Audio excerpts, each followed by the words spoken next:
guys, today is the 1st of January 2061, the start of a wonderful new decade, and I have some exciting news to tell you guys. But Tendai, you look half asleep. Tendai! Nandi, what time is it? You know I slept late watching the sunrise on our new decade, eh? This better be good. Really good. Good morning. A happy new year and a new decade to both of you. At least I'm awake. And Nandi, I know you're full of stories. What is it now? I was looking through some old images of my grandmother Nyanja from the year 2021, and I found a really exciting journal that she wrote. Let me tell you guys what it contained. The world is getting hotter and hotter by the day. Here in Zambia, we've seen more floods, more droughts, and more storms than ever seen before, and it's affecting our health and food security. My friends Wangani in Malawi and Kudakwashe in Zimbabwe say the exact same thing. I wonder if adults understand that we as young people must inherit this earth after they're gone. This is our only planet. We must protect it. Okay guys, you know I have my full attention. I'm now up. You know what? My grandfather not only told me how bad it was during those days, but he also showed me pictures which I still have in my gallery. Here guys, take a look. People were using coal and oil, and this led to a blanket of pollution around the earth. And it even led to temperatures increasing, leading to runaway fires in forested areas. The very forests that are the earth's green lungs, that keep the air fresh and the earth cool, were being cut down to pave way for development. It was worse in countries whose economies were growing fast at that time. In his very own words, he said, the earth was struggling to breathe.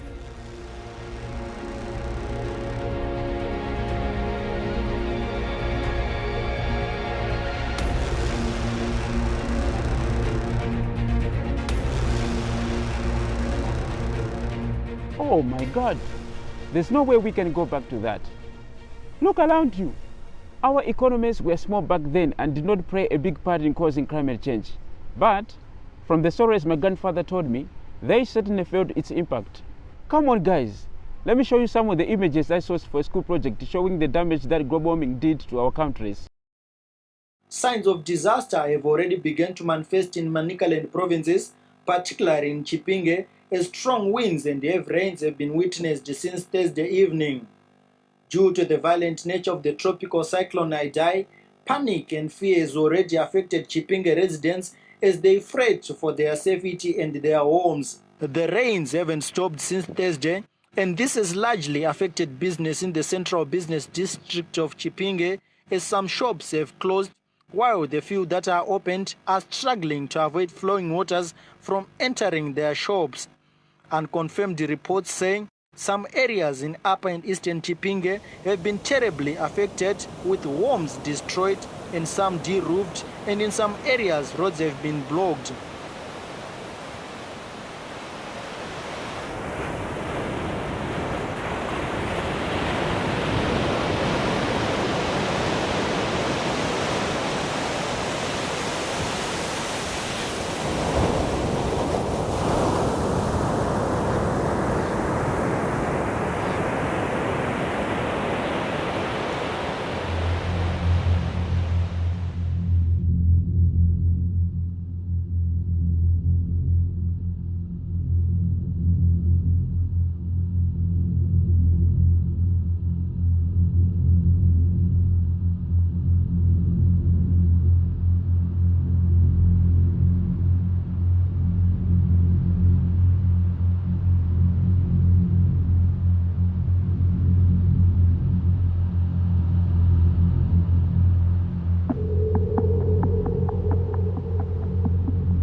It was very depressing, and it would have got much worse.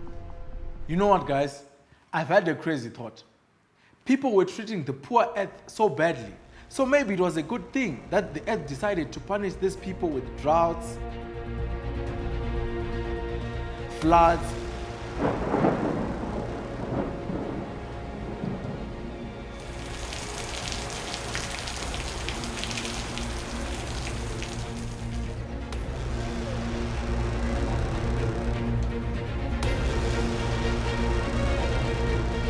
and even fires.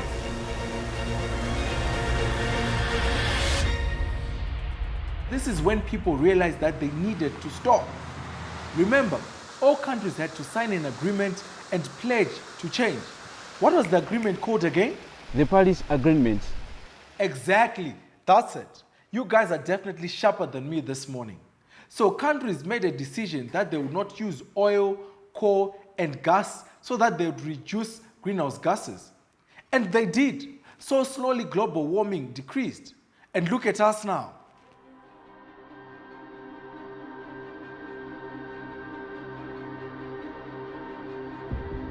Our countries are so beautiful now.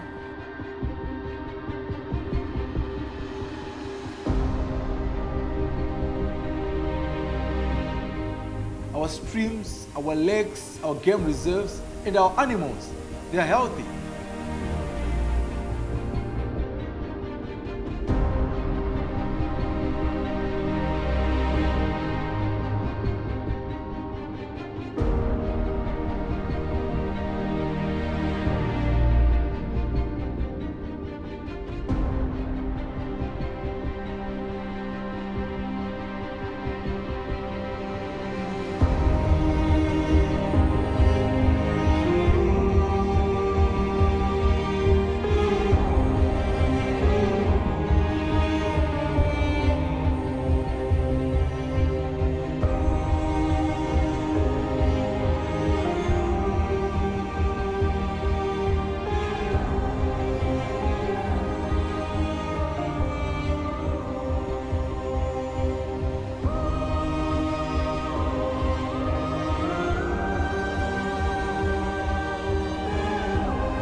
And our economies are booming.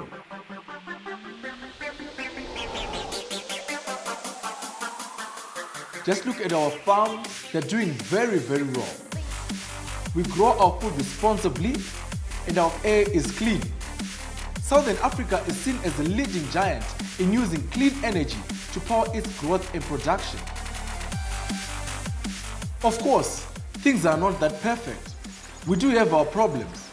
And climate change has not gone away totally. But wow, just look at us now.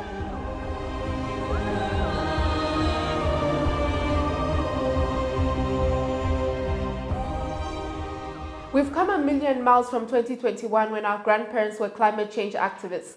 I would hate to think what the world would look like right now if back then countries across Southern Africa, countries across Africa, and countries across the world did not choose to act and protect the climate. I guess this is a call to action for us to keep on protecting our planet. Yes, and if we all do this, then we can go far. My grandmother always said that if we as young people come together and unite, we can make a visible difference in this world. Her favorite quote was, if you want to walk fast, then go alone. But if you want to walk far, then walk together. Let's plant more trees to reduce carbon dioxide in the atmosphere. Prepare us with clean sources of energy as a clean generation. Let's work together to mitigate and adapt the effects of climate change.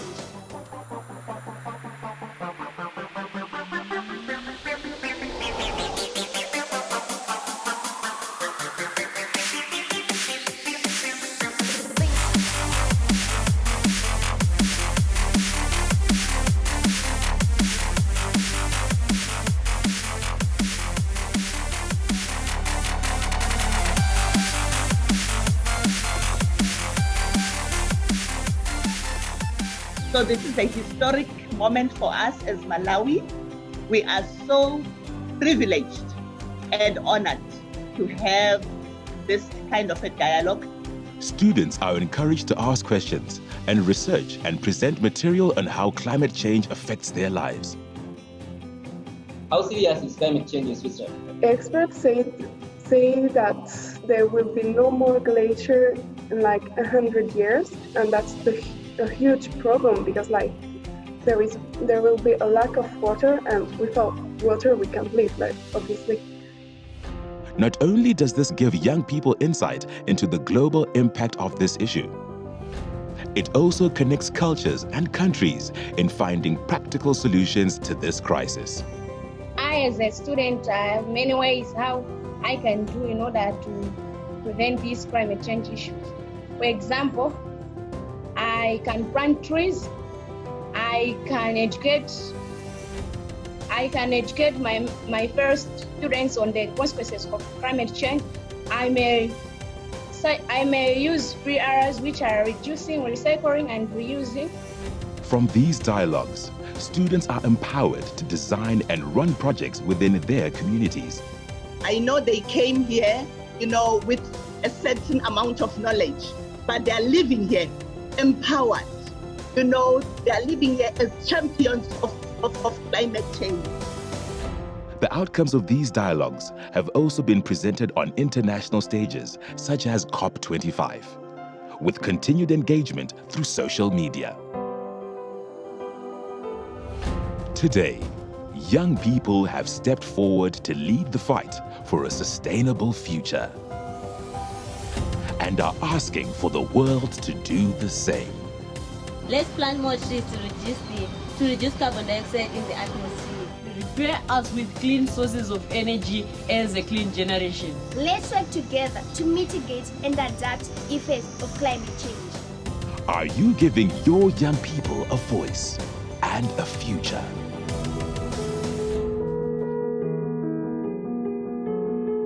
Thanks to the thinking of their generation, we now live in a far better world than they did. So it's up to us now to protect what we inherited for future generations. Scary thoughts? Well, I guess we might also have grandchildren very soon. Hallelujah. Amen, brother. I also can't quit picture my grandchildren. But guess what? I will want them to think of me as their hero, not a total washout.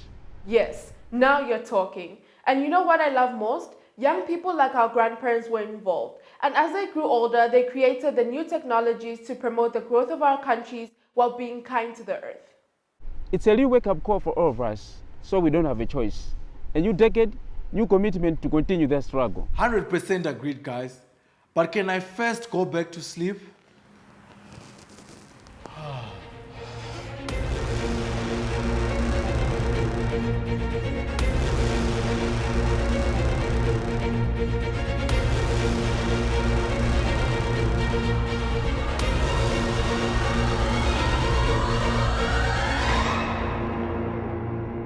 Hi, my name is Nyanja and I'm from Zambia. And in case you're wondering, the story that you have just seen is not real. This is our dream for our imagined future. And hi from me too. I am Wangani Nyirenda from Lilongwe, Malawi. And just like Yande and Kudakwashe, I am a youth climate change activist. I also commit myself 100% to fighting climate change. And in the next episode, you'll hear all about our Wairako Green Project at a school where I am the youth facilitator. I would want to see the future generations inheriting the world that we saw, and not a world that's been destroyed by us. Last but not least, I am Kudakwashe Blessing Chikondoa from Harare, Zimbabwe. Well, unlike my imaginary grandson, I'm not a sleepy, hey? Just like my friends, I want to make sure that our children and grandchildren inherit the beautiful world we saw. At our age, it's not easy to think about having grandchildren, but we now have a picture of what our lives, their lives, our country's lives, and countries across Southern Africa would look like if we do not stop punishing the climate. We must act now. Hear our call. Our climate is changing. Unfortunately, for this episode, our time is running out. But you'll be glad to hear that we already have people in our own countries working on exciting projects to adapt to climate change. So make sure that you join us next week as we'll be showing this project. So if you want an idea on a project that you can implement, make sure you don't miss our next episode.